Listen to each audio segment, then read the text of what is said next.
Thank you for joining me. Okay, so I want to show you how I ended up making this candle over to the left. First thing I want to do is tell you, make sure that you have a heat safe jar. Okay. What I do is, because I'm such an avid candle burner, all right, I enjoy burning candles every single day for all kind of reasons. But you want to make sure that the jar that you have is good for candle burning, because if it's not, it's going to crack and it'll break and may even explode. Okay, I actually had that happen to me. There's a video where it shows how my money was set on fire and all of that. So if you haven't checked it out, make sure you do.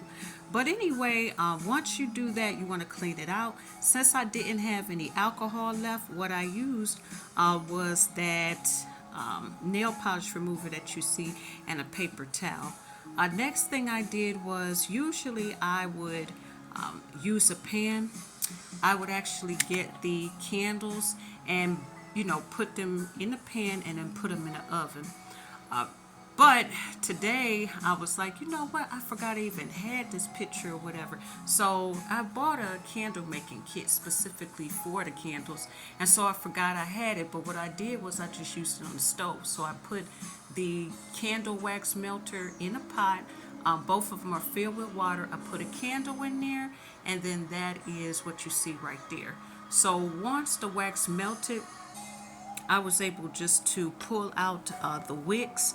The wicks are really thin. I thought I had them, but I don't. Okay, the wicks that come with those tall candles are very thin and flimsy.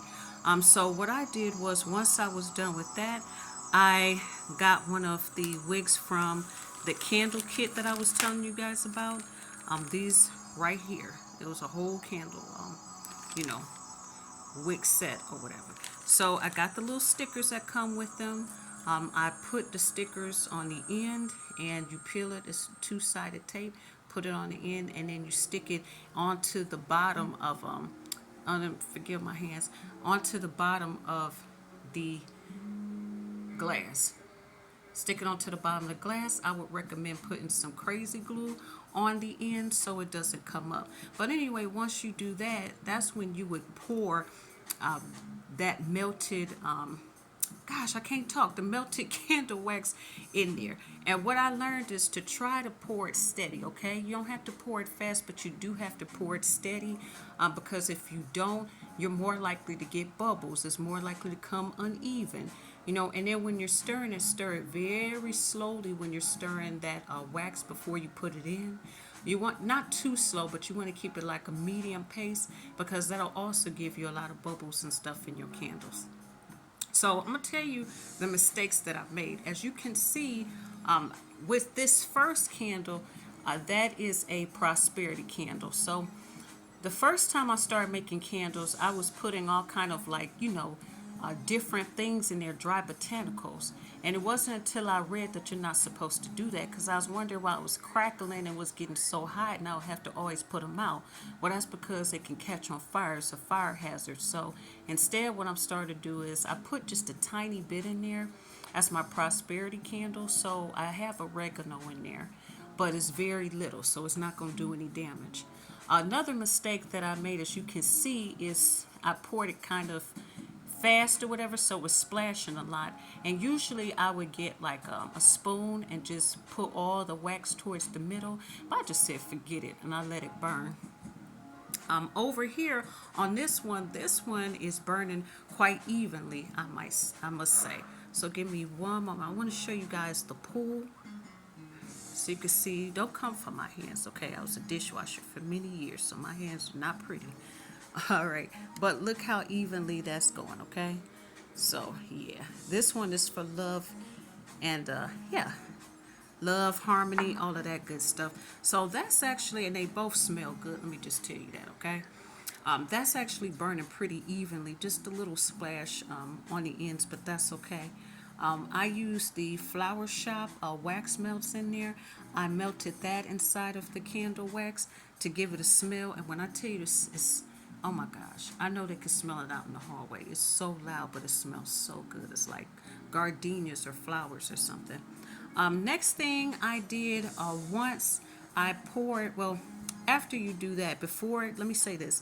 Once you put this inside of here, Okay, once you put that inside of there, you want to get one of these. I don't know what they're called or whatever, but you put that on top of it so that it doesn't move, so that the candle wick doesn't move. Then you want to stir up your wax and then pour it in, okay?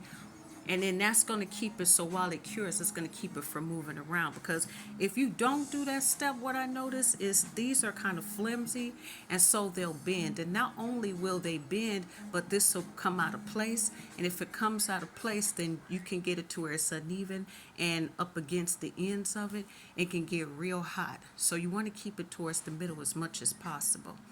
What happens if the glass gets too hot? Not only will you get soot or whatever, stuff like that, but again, it can crack and it can break, explode, all of that stuff. So what I did was I layered it. I poured the green first for this candle. This is the one I just made. I want to give this to someone. I poured the green in there first, and then I let it cool for a little while, and then I put the red in there, because this candle is going to be love and money. So, and then I just layered it. When I poured that second layer, that red layer, I realized that there was a big sinkhole in the middle.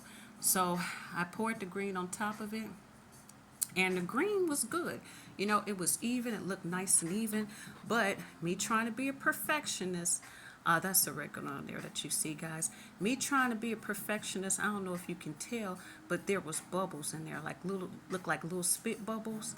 Instead of me just leaving them in there, I took a little spoon and I tried to get those bubbles out. And what happens is it made it look worse. So where the top was smooth and everything, it's not smooth anymore. All right, so I learned that, you know, just sometimes well enough, you just gotta leave well enough alone, okay? It's a homemade gift, so there's gonna be some imperfections sometimes. All right, but yeah, I've been letting this sit for like, it's been sitting about 3-4 hours or whatever. So yeah, what I want to do is I want to get into making my own candles. So I'm purchasing one of those soy wax, you know, bags, those flakes or whatever, and then that way I'll be able to dye them the colors that I want to, you know, kind of marble, customize it, do different things. But this is just how it turned out. Some of the mistakes I made and some of the things that did come out right. So one thing that did come out right is it smells amazing. Okay, so hey, if you want more tips like this or whatever, more content, make sure that you subscribe to the channel. I'm not a professional, but I'm learning how to do different things, okay? And if you like to hear a cappella, make sure that you check out the a cappella playlist. Those are all shorts I sing a cappella on. And then Real Life Topics Revealed. Real Life Topics Revealed has so many subscribers, but there's a lot of people that get a lot of good information from that, okay? I talk about some of my life, you know, lessons and things that other people have gone through. All right, so make sure you subscribe, and bye for now. Oh, before I go, let me tell you another thing I noticed. Okay, so I let me say this. So right here, you'll notice that you could like kind of like when it's hot, you could kind of just scrape that off, right? The mistake that I made was I actually used my nail to scrape it off, and so I ended up scraping the jar off, okay? So yeah, I want to make sure that I mention that. All right, so have a good one. Bye.